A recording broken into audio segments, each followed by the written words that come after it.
한번 따라하겠습니다. 이렇게 기도하라. 누가복음은 기도의 복음서라 이런 별칭이 있습니다. 기도에 대한 내용이 굉장히 많이 나오고 주님의 기도에 대한 가르침이 누가복음에 아주 집중되어 있습니다. 사실 기도에 대한 직접적인 어떤 가르침은 예수님이 직접 하신 것은 그렇게 많지 않습니다. 누가복음에 거의 한 80-90% 정도 다 있는데 본문과 누가복음 18장 그리고 요한복음에는 일단 기도하라 이런 내용만 있고 기도에 대한 구체적인 내용은 누가복음 18장이 거의 다 해도 과언이 아닙니다. 불의한 재판장의 비유 18장에 나오는 비유는 밤낮 부르짖는 택하신 자들의 원한을 풀어주지 않겠느냐. 오늘 본문에 간청함을 인하여 소용대로 주리라. 같은 내용이죠. 같은 내용이니까 결국 오늘 본문 11장이 거의 기도에 대한 구체적인 가르침에 거의 전부 다 해도 과언이 아니겠습니다. 기도의 대헌장이라 할 수 있습니다. 기도의 대백과 사전이에요. 제자들이 기도를 가르쳐 달라 했고 예수님이 기도에 대한 제대로 된 정확한 강의를 하신 거예요. 그러니까 기도에 대해서 본문이 얼마나 중요한지 모릅니다. 기도를 배우고 싶다면 본문을 보아야 돼요. 본문에서 배워야 됩니다. 기도를 잘 모른다, 이건 어떤 의미에서 본문을 잘 모른다 해도 과언이 아니겠습니다. 간혹 기도에 대해서 본문과 다르게 설교하는 사람들이, 이야기하는 사람들이 간혹 옛날에 좀 있었어요. 완전히 지금 잘못 이야기하는 거죠. 한두 마디 하면 주님이 다 하시는데 뭘 그렇게 밤낮으로 기도하고 예수님과 완전히 다르게 이야기하죠. 예수님이 예를 들면 의에 줄이고 목마른 자가 복이 있댔는데 그 사람 그렇게 말하는 겁니다. 뭘 의에 줄이고 목마른 사람이 복이 있습니까? 이렇게 말하는 것과 똑같죠. 참 그런 거 보면 안타까울 때가 있었는데, 여하튼 오늘 본문이 기도의 대백과사, 예수님이 정확하게 기도의 내용, 방식에 대해서 정확하게 이야기하셨기 때문에 정확하게 여러분들이 숙지를 하고 이대로 하셔야 돼요. 여러분, 유대인들은 기도에 굉장히 익숙한 사람들이었습니다. 어릴 적부터 철저하게 부모님으로부터 기도에 대해서 철저하게 배웠어요. 한 명도 예외 없이 철저하게 교육을 지금도 받고 있고, 그때는 말할 필요가 없겠죠. 우리 아이들이, 교회학교 아이들이 기도 배우는 것과는 차원이 다르게 철저하게 기도를 배우고 있었습니다. 랍비들은 기도에 대해서 여러 가지 규칙과 절차를 만들어서 18가지 기도문을 철저하게 암송하도록 만들었고, 기도할 때 입을 옷, 자세, 몸을 뒤로 좌우로 흔드는 방법, 심지어 어떤 톤으로, 장소, 시간, 하루에 3번 철저하게 방식까지 그렇게 교육을 해서 유대인들은 기도에 굉장히 몸에 익숙하고 몸에 배어 있었던 사람들인데, 이 제자들이 예수님 기도하는 모습을 자주 보았습니다. 근데 뭔가 다른 걸 느꼈을 것입니다. 그 어마어마한 기도의 능력,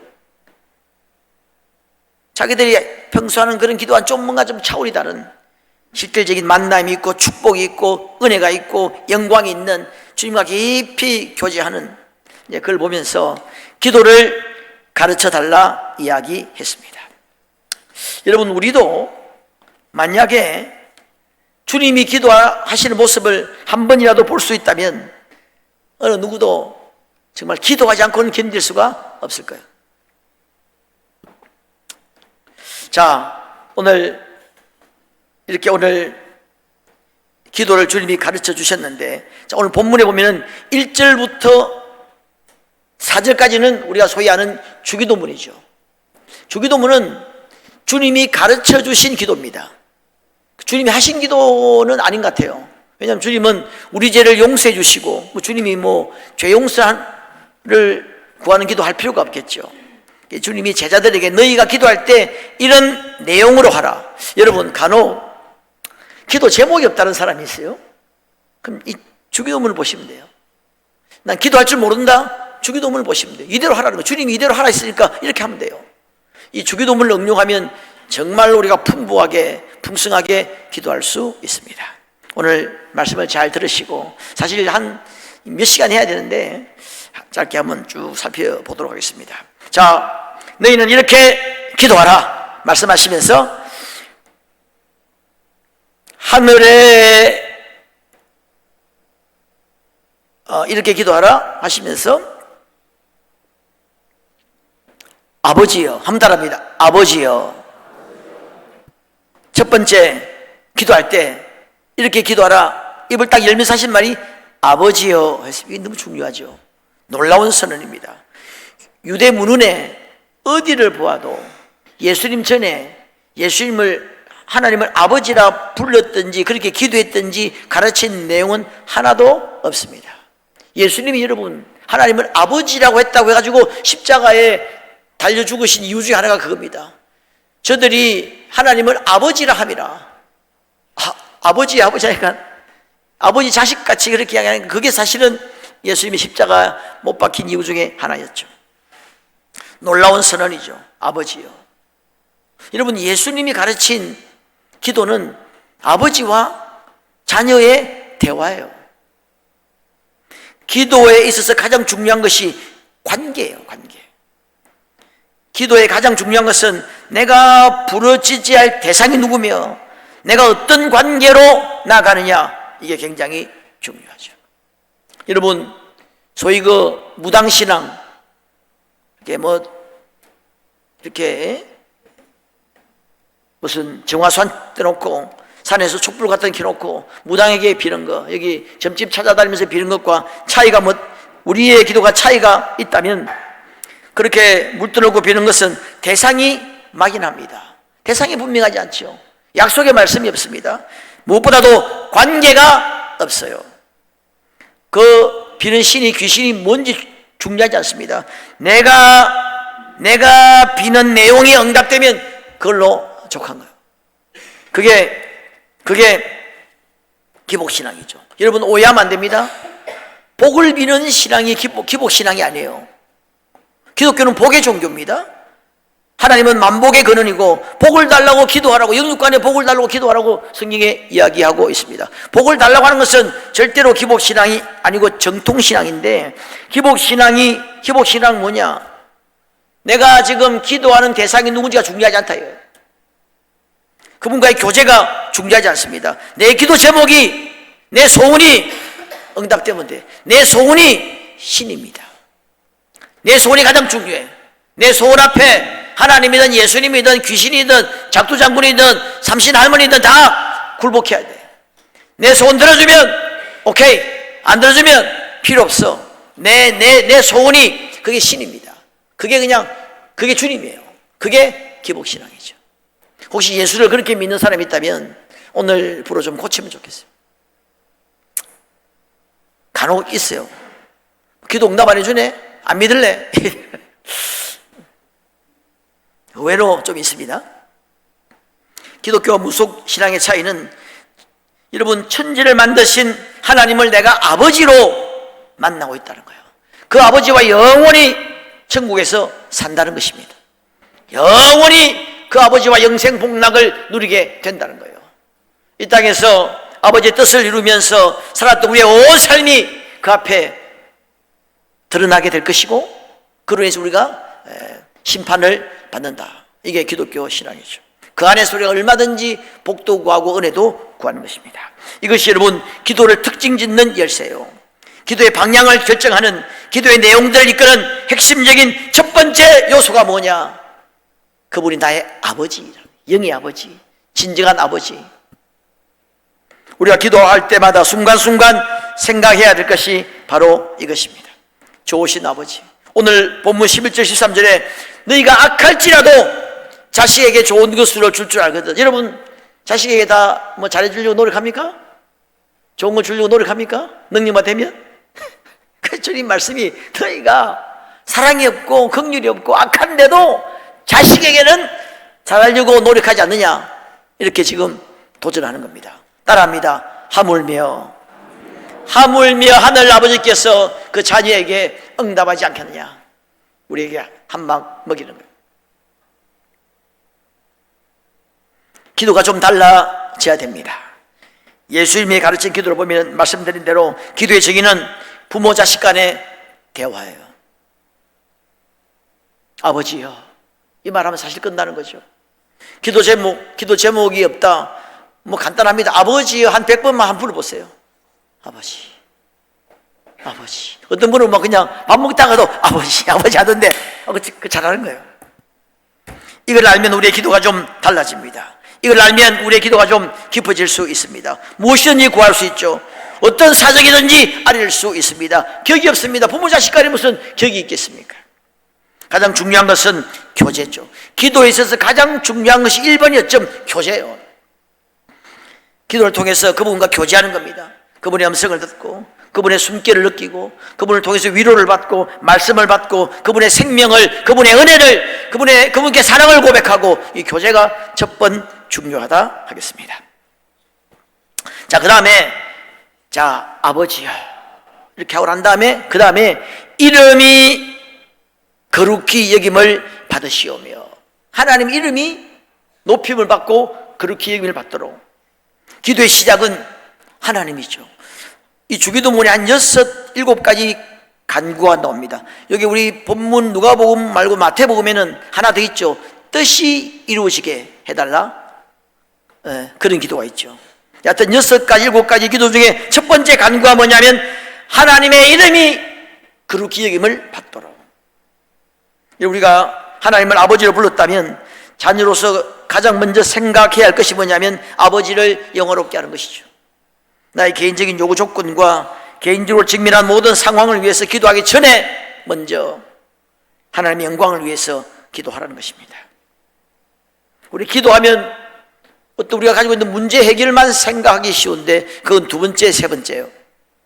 먼저 내가 어떤 존재인지, 내가 어떤 존재로 살아야 할 것인지, 내가 어떻게 살아야 할 것인가를 기도하라고 가르쳐주고 있습니다. 그러니까 오늘 본문에 주님이 가르쳐 주신 기도의 내용을 보면 첫 번째가 교제고 두 번째가 하나님의 영광이에요. 기도의 시작은 하나님입니다. 마틴 루터는 이 본문을 이렇게 이야기하고 있습니다. 하나 이름이 거룩히 여김을 받으시오며 이것은 하나님을 하나님 되게 하라, 이런 뜻이라고 말하고 있고, 칼빈은 이것은 하나님께 합당한 영광을 돌리라 하는 것이고, 파스칼은 이런 이야기했습니다. 하나님을 하나님으로 대접하라.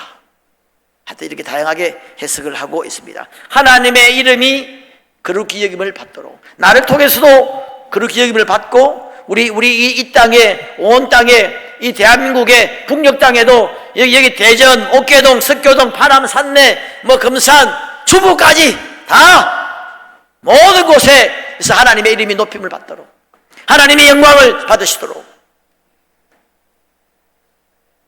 특히 내 삶을 통해 하나님의 이름이 높임받고 나의 생애를 통해 하나님이 영광을 받으시는 생애가 되도록, 그렇게 기도하려면 여러분 기도의 제목이 얼마나 많겠습니까? 그 다음에 중요한데 이름이 거룩히 여김을 받으시오며 하면 따라합니다. 나라가 임하시오며. 여러분, 이 나라는 하나님의 나라죠. 원래 이 나라는 여러분 특별히 어떤 영토 장소적 개념보다는 주권적인 개념이에요. 여러분, 국가의 3대 요소가 뭐죠? 옛날 우리 학창시절에 배웠죠. 국가 3대 요소가 뭐죠? 국민, 주권, 영토. 그렇죠. 우리 일제시대 때 영토도 있었고 국민도 있었는데 주권이 없었죠. 주권을 빼앗겨서 나라가 없어진 거예요. 그런데 하나님의 나라는 이 장소적 개념도 물론 있겠습니다만 중요한 것이 주권이에요. 국민과 주권입니다. 하나님의 백성이 국민이고 하나님의 주권, 하나님의 통치가 임하는 곳이 하나님의 나라예요. 하나님이 다스리는 곳, 하나님이 진정한 왕이신 그곳이 하나님의 나라예요. 우리 심령에 주님이 우리가 예수 믿고 예수님을 구주로 영접하고 성령이 우리 가운데 오셔서 하나님이 예수님이 우리의 진정한 왕이 되시면 우리 심령에 하나님의 나라가 임한 거예요. 여러분 생애에 주님이 진정한 왕이십니까? 그러면 아멘이 별로 없는데 그 아멘 하신 분은 그 속에 하나님의 나라가 임하신 거예요. 여러분, 천국은 지금 완전한 하나님의 나라죠. 예수님이 재림하면 이 땅이 이제 완전한 하나님의 나라가 될 겁니다. 그전에는 어느 정도 하나님의 나라가 어느 정도 부분적으로 하나님의 나라예요. 그렇게 성령을 받고 성령이 통치하고 성령이 다스리는 정말 주님이 왕으로 좌정하는 그 사람 속에 하나님의 나라가 임하겠죠. 하나님의 나라 여기 있다 저기 있다고 아니고 너희 속에 하나님의 나라가 임했다 그랬죠. 성령의 다스림을 받으면 하나님의 나라예요. 교회도 정말 성령의 다스림을 받는 교회는 하나님의 나라죠. 목장, 기관, 남자 전도에 하나님의 다스림을 받으면 그곳이 하나님의 나라입니다. 너희가 성령을 힘입어 귀신을 쫓아내면 하나님의 나라가 임했다 그랬습니다. 여러분, 원래 우리가 누구의 다스림을 받았느냐 하면 귀신의 다스림을 받았죠. 그래서 성경에 보면 멀쩡한 그 유대인들에게 너희 아비는 마귀라 그랬거든요. 그 귀신의 다스림을 받았는데 우리가 예수 믿고 악한 영이 떠나고 성령이 오셨습니다. 이제 성령의 다스림을 받는 거예요. 그러면 우리 안에 하나님의 나라가 임하는 거예요. 어쩜 믿음이 약한 사람은 이 싸움이 우리 안에 있는지 모르겠습니다. 사탄도 우리를 다스리려고 하고 성령도 우리를 다스리려고 하고, 어느 날은 하나님의 나라가 임했다가 어느 날은 귀신의 나라가 임했다가 왔다 갔다 할지 모르겠어요. 여러분, 하나님의 나라가 임하면 어떻게 되겠습니까? 하나님의 나라가 임하면 죄인들이 회개하고 돌아오는 역사가 일어납니다. 하나님 이름이 높임을 받습니다. 하나님의 나라가 임하면 귀신들이 떠나갑니다. 하나님의 나라가 임하면 치유의 역사들이 일어나는 거예요. 하나님의 나라는 의와 희락과 평강이라고 그랬죠. 하나님의 나라가 우리 생에 임하면 거룩이 임합니다. 기쁨이 임합니다. 평강이 임합니다. 감사가 임합니다. 찬양이 있습니다. 감동이 있고 감격이 있는 그런 삶이 되는 거예요. 하나님의 나라가 임하면 우리의 가정이 변하고 직장이 변하고 교회가 새로워지고 부흥되는 역사가 일어납니다. 여러분, 하나님이 우리 가정을 온전히 다스리면 가정 천국이 되죠. 하나님 우리 교회를 온전히 통치하면 우리 교회가 천국이 될 것입니다. 하나님의 이 나라가 우리 심령에, 하나님의 나라가 온전히 임하면 우리 심령의 천국이 되겠죠. 높은 산이 거친 들이 조막이나 궁궐이나 주 예수 모신 곳이 거지나 하늘나라 그랬죠. 조막이나 궁궐이나, 여러분, 하나님의 나라가 임하면 열등생이 우등생이 됩니다. 연약한 자, 곤고한 자가 변하여 능력 있는 자가 될 수 있습니다. 강도가 창녀가 변해서 이 사회와 이 지역에 빛이 되고 소금이 되는 역사가 일어나는 거예요. 하나님의 나라가 임하는 곳에는 성령 충만을 받고 능력을 받고 영혼이 잘됨 같이 범사가 잘되며 강건한 복이 임하게 됩니다. 하나님의 나라가 임하면 성장이 임합니다. 열매가 맺힙니다. 기적이 일어납니다. 하나님의 나라가 임하면 모든 것이 회복되고 살아나는 역사가 일어납니다. 여러분, 하나님의 나라가 임하기를 위해서 기도해야 돼요. 우리 심령 속에 하나님의 나라가 임하기를 위해서 우리 남편 가운데, 우리 자녀들 가운데, 우리 아내, 부모님 가운데 하나님의 나라가 임하기를 위해서 기도해야 돼요. 교회의 목장에, 여기 여러분이 대전, 옥계동, 석교동, 파남, 산내, 금산, 추부, 온 유성, 온 단연, 온 동네, 온 곳에 하나님의 나라가 임할 수 있도록, 더 나아가서 우리 직장 가운데 하나님의 나라가 임할 수 있도록 기도 많이 해야 됩니다. 북녘 땅에도, 아프리카에도, 저 캄보디아 땅에도 하나님의 나라가 임할 수 있도록. 여러분, 얼마나 기도 제목이 많습니다. 어느 분은, 여러분 좀 놀랄까 싶어서 제가 좀 이 말하기 힘든데, 어느 권사님은, 우리 교회는 아니고, 좀 옛날 이야기입니다만, 매년 40일 금식기도 합니다. 매년. 근데 이제 금식의 은사가 있다고 봐야 되는데, 매년 40일 금식기도 하는데, 다른 기도 제목 아니고 딱 하나, 나라와 민족을 위해서 40일 기도. 근데 이제 자기가 기도하다가 이제 가정을 위해서, 자녀들을 위해서 기도가 나오잖아요. 기도하면 성령께서 바로 말씀하시는데 그 기도하지 마라. 내가 다 책임진다. 그건 내가 다 책임질 테니까 너는 나라와 민족을 위해서만 기도해라. 하나님의 나라, 먼저 그의 나라와 그의 의를 구하라. 이 모든 것을 네게 더해 주시다. 하나님의 나라가 임하기를 기도하는 사람, 기도하는 것은 이게 바로 하나님의 사람과 보통 사람을 구별짓는 것이죠.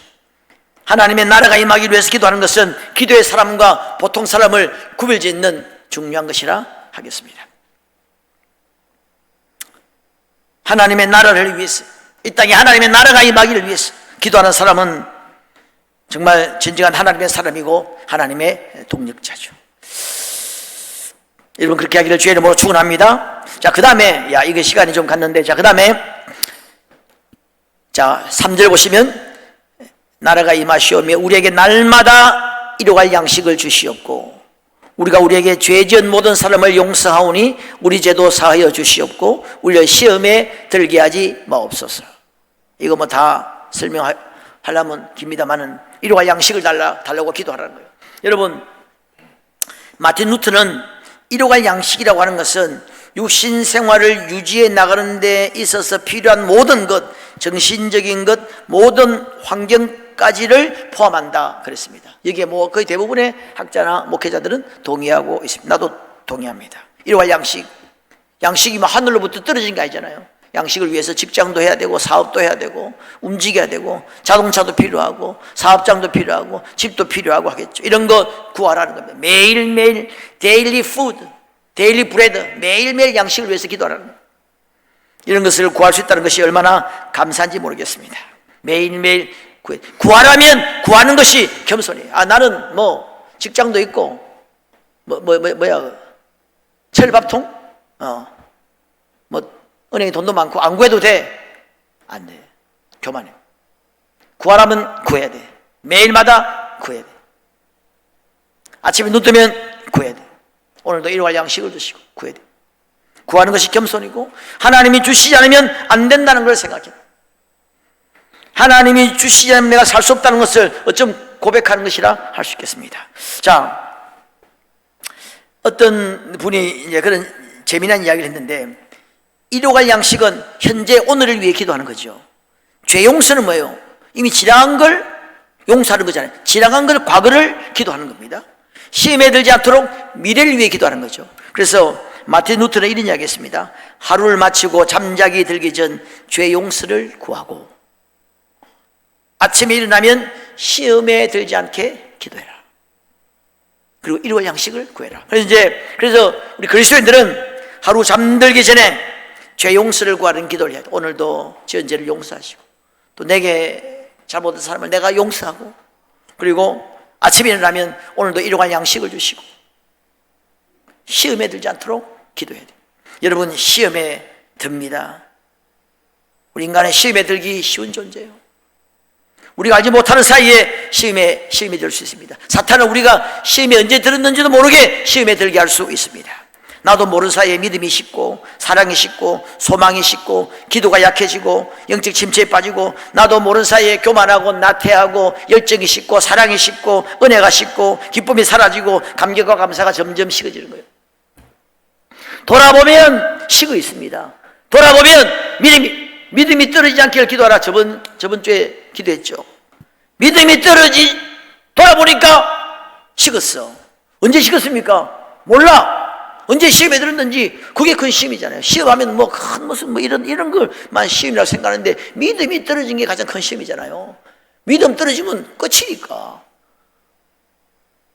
여러분, 집에 강도가 드는 것보다도 더 큰 시험이 믿음이 떨어진 거예요. 근데 언제 떨어졌는지 몰라. 언제 내가 열정이 식었는지 몰라. 돌아보니까 식어 있는 거예요. 우리가 시험에 듭니다. 오늘도 시험 들 수 있습니다. 내일도 들 수 있고, 매일마다 기도하라. 주님, 시험에 들지 않도록. 그렇게 기도하라 하는 겁니다. 자, 내용을 너무 많이 설명했는데, 사실 저기도문 내용 다, 이런 기도 내용입니다. 기도 제목이 없다. 난 기도 할 줄 모른다 사람은 이렇게 기도하면 돼요. 하나님의 이름이 영광 받기를 원합니다. 하나님의 나라가 이곳에 임하기를 원합니다. 내 심령에도 주님 하나님의 나라가 임하기를 원합니다. 우리 아들, 딸, 자녀, 남편, 가족들, 부모님 하나님의 나라가 임하기를 원합니다. 주님, 내가 일용할 양식이 필요합니다. 직장이 필요합니다. 직장에 출근하면 차도 필요합니다. 신발도 필요합니다. 집도 필요합니다. 필요한 건 하나님 구하랬으니까 내가 구합니다. 오늘도 주시고, 그리고 구하고, 하나님 내 허물을 용서해 주시고, 하나님 시험에 들지 않도록. 목사님이 모르는 사이에 시험에 들 수 있다는데, 맞습니다. 주님, 맞습니다. 그렇습니다. 모르는 사이에 내가 시험에 벌써 들었습니다. 시험에 들지 않게 회복되기를 원합니다. 영육이 회복되기를 원합니다. 그렇게 기도해야 되겠죠. 자, 그 다음에 5절부터 13절까지는 기도할 때의 어떤 자세, 태도, 마음가짐, 믿음에 대해서 이야기하고 있습니다. 우리가 여러분 이거 굳이 설명하지 않더라도 쭉 읽으면서 벗됨을 인하여는 주지 않을지라도 강측함을 인하여 소용될 줄이라. 구하라, 찾으라, 두드리라. 구하는 자마다 받을 것이고 찾는 자는 찾을 것이고 두드리면 열릴 것이다. 너희가 악할지라도 자식에게 좋은 것을 줄 줄 알거든 하물며 천부께서 구하는 자에게 성령을 주시지 않겠느냐. 이거 2중, 3중, 4중, 5중, 6중, 7중 강조하고 있습니다. 뭐냐? 믿음을 가지라는 거예요. 기도 응답에 대한 믿음을 좀 가지라는 믿음. 여러분 기도를 주님이 응답하신다는 것을 표현하려고 이보다 더 여러분 잘 표현할 수 있겠습니까? 나는 못하겠어요. 이보다 불가능. 이보다 더 심하게 표현할 방법 불가능해요. 주님이 계속 할 수 있는 모든 예화를 들어서 우리에게 믿음을 가지라 말하고 있습니다. 벗됨을 인하여는 주지 않을지라도 부모가 주지 않는다. 그래서 여러분 기도 응답을 이야기하면서 주님이 예화로 들은 것이 부모와 벗이죠. 우리가 여러분 어려움이 생기면 누구에게 갑니까? 부모님에게 가고 친구에게 가죠. 부모에게 가고 내 아는 이웃들에게 갑니다. 그것보다도 부모 이웃 그게 다 항상 부탁하고 뭐 도움을 청하는 거 아닙니까? 그거 하지 말고 부모에게 가라. 하나님께 가라는 거예요. 부모 벗 아무도 안 된다 할지라도 하나님이 된다는 것입니다. 간청함을 인하여. 그러니까 누가복음 18장에도 밤낮 부르짖는 택하신 자들의 원한을 풀어주지 않겠느냐. 여기 여러분 11장에 보면은 한번 따라합니다. 하물며. 여러분 누가복음 18장에도 또 하물며가 나와요. 하물며. 불의한 재판관이라도 하나님도 두려워하지 않고 사람도 무시하는 아주 악한 불의한 재판관이라도 자꾸 와서 부탁하니까 들어줬는데 하물며 나오는 겁니다. 하물며 밤낮 택하신 자들이 기도하면 응답하지 않겠느냐 하는 겁니다. 하물며. 어느 목사님은 자기 그 서재에 딱 그렇게 적어놔요. 크게 하물며 해놓고 기도한대. 말씀을 묵상을 잘하면 그렇게 되는 거예요. 하물며. 기도를 가르친 본문 2개 다 나오는 핵심 단어가 하물며이거든. 악한 불의한 재판장이라도 너희가 악할지라도 다 응답하고 좋은 걸 줄 줄 알았는데 하물며 하나님이 좋은 거 주시지 않겠느냐. 그래서 하물며라고 딱 해놓고 기도한대. 오늘 여러분도 한번 집에 가서 실수해보세요. 하물며. 여러분 사람끼리는 한두 번 부탁하고 안 되면 그만둬야 되잖아요. 한두 번 부탁하고 좀 이렇게 안 되면 자꾸 하면 신뢰가 되기도 하고 좀 뭐 무리한 행동일 수도 있고 또 그 입장에서 또 자존심이 상할 수도 있고 그런 거예요. 사람 너무 귀찮게 하면 힘들 수도 있는데 보통 사람은 그래서 그렇게 안 합니다. 그렇기 때문에 이런 개념을 기도에 가지고 있으면 안 돼요. 주님은 반대예요. 주님은 그렇게 하라는 겁니다. 계속해서 응답 올 때까지 주님을 괴롭히라는 겁니다. 주님 왜 그걸 좋아하시는지 모르겠어요. 그렇게 하라는 거예요. 왜 그렇게 하라? 내보고 묻지 마세요. 주님이 그렇게 말씀하셔요.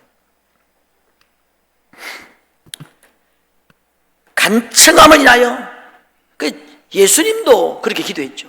예수님 그렇게 가르쳤고 모범을 보였습니다. 땀방울이 핏방울이 될 때까지 기도하셨습니다. 그가 세상에 계실 때 자기를 죽음에서 건지실 이에게 심한 통곡과 눈물로 기도했다는 거예요. 땀방울이 핏방울이 되도록. 예수님이 기도할 때 그렇게 할 필요가 있겠나. 나 옛날에 내가 좀 의문을 좀 가지고 있어요. 지금도 잠깐 의문이 있어요. 예수님은 굳이 그게 안 해도 될 텐데. 하나님이잖아요. 하나님 앞에 아버지 감 이렇게 이런 발음으로 되지 않겠습니까? 왜 그랬을까? 내가 뭐 다양하게 설명할 수 있는데 일단 기본적으로 우리에게 모범을 보이신 거예요. 기도는 이렇게 하라. 그래서 이엠 바운저는 그런 이야기 했습니다. 하나님의 아들도 부러지죠 기도, 간절히 기도하는 이 법칙에서 예외가 아니었다 하는 것입니다. 하나님 아들조차도 예외가 아니었다면 하물며 우리는 이 법칙대로 해야 된다는 거예요. 간절히 기도해야 돼. 밤낮 부르짖는 택하신 자들의 원한을 풀지 않겠다. 간절히 기도하는 것을 보고 싶어 하십니다. 너 정말 너가 원하느냐? 정말 너가 나를 믿느냐? 정말 너가 나의 능력을 믿느냐? 내 살아있음을 믿느냐? 나를 신뢰하느냐? 나 외에는 다른 길이 없다고 너가 정말 생각하느냐? 우리는 옵션이 많아. 제2, 제3의 옵션이 많습니다. 기도 응답 안 되면 응답 안 되면 나도 생각이 있지. 기도, 불의한 재판관, 가부 응답 안 되면 죽는 거예요. 이제 이 응답 안 되면 이제 죽는 겁니다. 혈류병된 여인 응답 안 되면 죽는 거예요. 나사로 응답 안 되면 그냥 시체잖아요. 그런 마음으로 기도하라는 거예요. 그 주님이 가르친 거예요. 여러분 이대로 해야 돼요. 여러분 여기 반주기가 있죠. 자기 아무리 능력이 많아도, 아무리 무슨 박사 그 이상이라도, 아무리 이걸 돌리려면 간단합니다. 이 설명서대로 해야 돼요. 설명서 딱 보면 10분이면 마스터 할 수 있거든. 10분 파워 눌리고 그거 보면 간단하잖아요.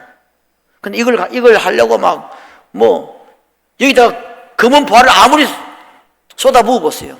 핵폭탄이 터져도 안 됩니다. 오직 그 사용 설명서대로 해야 이게 돌아가는 거거든. 간단하잖아요. 여러분 기도를 배우려면 이렇게 해야 되는, 이렇게 주님이. 이게 기도의 설명서예요. 내가 지금까지 기도가 응답이 안 되었다, 능력을 받지 못했다, 은사를 받지 못했다, 기도에 더 깊은 은혜를 체험하지 못했다. 이유는 간단합니다. 이대로 하자는 거예요. 간단합니다. 이대로 하자는 거예요. 이대로 하지 않고 자꾸 다른 방법으로 아무리 해도 안 돼요. 이상한 가르침을 받고 이상하게 하면 안 됩니다. 주님이 가르친 대로 이대로 해야 돼. 근데 간절하다고 하는 것이 이렇게 소리가 크다 그런 건 아니겠죠. 그래도 온 마음으로 이런 마음 자체가 하기가 은총입니다만, 그렇게 우리가 기도를 해야 돼요. 여러분, 어느 장로님의 간증이에요. 이 장로님은 자녀가 목사만 3사람이에요. 장로님의 간증인데, 젊을 때 알코올 중독, 완전히 술에 쩔어가지고 완전히 그냥 폭력을 행사하고 그런 분이 변화돼서 장로가 된 거예요. 하나님의 나라가 임한 거예요. 이제 그 가족들이, 부인하고 자녀들이 이제 우리 아빠를 위해서 기도한다, 합심 기도한다 하니까, 그래 날 위해 기도해. 물론 이 교회는 당연히 안 나가죠. 교회 간다고 또 핍박도 하고 그런 분인데, 날 위해 기도해? 그래. 이분이 그랬답니다. 너희들이 기도하는 그날부터 나 술 마시듯 더 좋아졌어. 너희들의 기도가 내 술안주야. 완전히 귀신이 들려가지고, 너희들 기도하니까 나 술 맛이 점점 더 좋아져. 너희들 기도가 내 술안주야. 네, 그렇게 하다가 아닌 게 진짜로 귀신이 나왔어요. 술 귀신이. 그날도 폭력을 행사하려고 도끼를 들었다 그런데 귀신이 꺄 소리치면서 귀신이 나왔어요. 그 변화돼가지고 훌륭한 장로님이 됐습니다.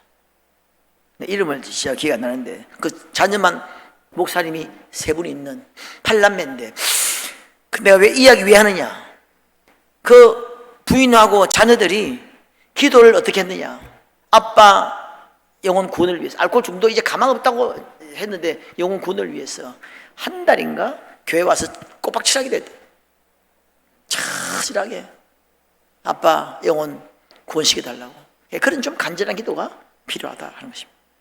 여러분, 신자와 불신자의 차이, 세상 사람들과 그리스도인들과의 차이 뭘까요? 그건 기도입니다. 우리 그리스도인들은 하나님의 도우심을 구하는 자죠. 기도 없이 살 수 없는 자입니다. 하늘 아버지와 기도에 응답하시는 아버지, 기도받기를 원하시는 좋으신 하늘 아버지와 핫라인이 딱 개설된 사람이 우리 그리스도인이에요. 그리스도인은 고아가 아닙니다. 고아처럼 살면 안 돼요. 내가 너희를 고아와 같이 버려두지 아니하고 너희에게로 오리라. 주님이 이 말씀할 때 2가지를 약속했습니다. 성령으로 올 것이고 기도 응답으로 올 것이다 그랬습니다.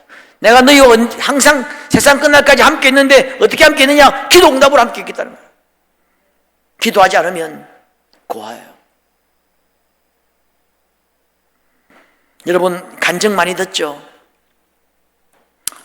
올해도 이제 다니엘 기도회 11월 1일부터 하는데 작년부터 우리 교회는 공식적으로 하지 않았는데 개인적으로 많이 좀 간증 들으면 참 좋아요. 정말 엄선해서 유명한 간증들을 하게 되는데 그 간증들 제가 한 10년째 지금 듣고 있거든요. 똑같습니다. 내용 똑같아요. 안 봐도 알아 이제. 어려움을 당했습니다. 환난과 어려움과 공고를 당했는데 어느 날 성령을 받고 은혜 받고 기도해서 응답받은 거예요. 딱 그게 간증은 딱 그겁니다. 그 외에 몰라 100개 중에 하나 정도 예외있을까 말까 거의 다 그거예요. 기도가 들어가지 않으면 간증이 안 돼요.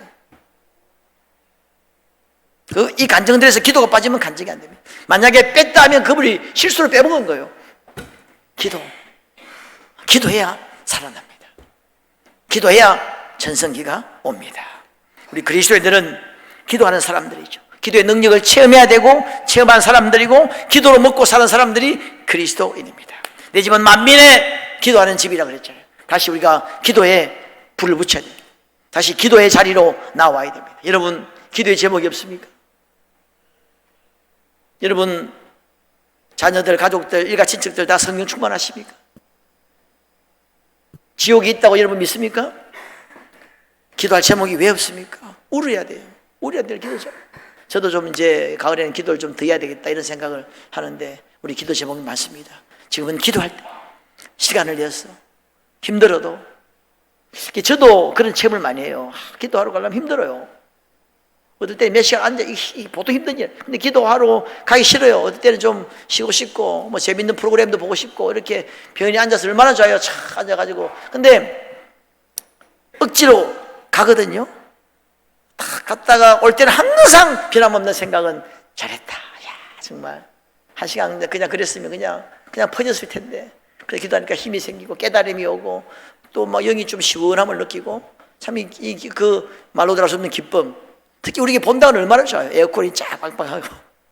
자, 기도를 다시 회복하고 기도 많이 하는 여러분 되시기를 주님의 이름으로 축원합니다.